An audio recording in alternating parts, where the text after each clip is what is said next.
बात करेंगे Dholera greenfield smart city के बारे में।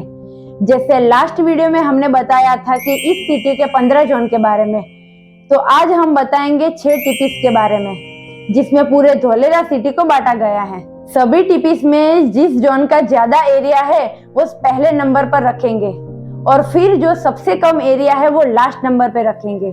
सबसे पहला हमारा टीपी 1 है, जो कि 51.4 वर्ग किलोमीटर में फैला हुआ है और उसमें सबसे ज्यादा एरिया इंडस्ट्रियल जोन को दिया गया है। फिर दूसरे नंबर पर जो रखा गया है वो है सोलर प्लांट। फिर आता है रेसिडेंशियल जोन। फिर 4 नंबर पर आता है आईटी जोन।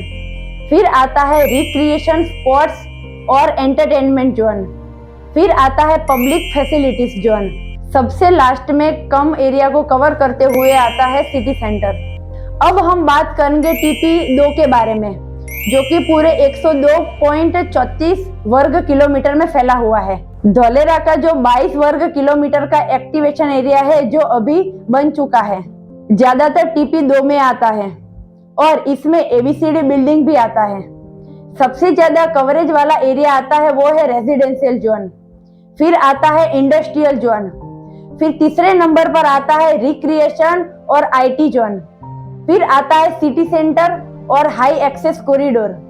फिर आता है पब्लिक फैसिलिटीज और सबसे कम एरिया को कवर करते हुए आता है टूरिज्म और रिजॉर्ट्स जोन। अब बात करें टीपी 3 के बारे में, जो कि पूरे 66.6 वर्ग किलोमीटर में फैला हुआ है, तो उसमें सबसे ज्यादा एरिया को कवर करता है इंडस्ट्रियल जोन। फिर दूसरे नंबर पर आता है रेजिडेंशियल जोन। उसके बाद आता है हाई एक्सेस कॉरिडोर। फिर आता है लॉजिस्टिक और सिटी सेंटर और सबसे कम एरिया को कवर करता है पब्लिक फैसिलिटीज जोन। अब बात करते हैं टीपी 4 के बारे में, जो कि 60 वर्ग किलोमीटर में फैला हुआ है। इसमें सबसे ज्यादा एरिया कवर करता है इंडस्ट्रियल एरिया। फिर आता है रेजिडेंशियल एरिया।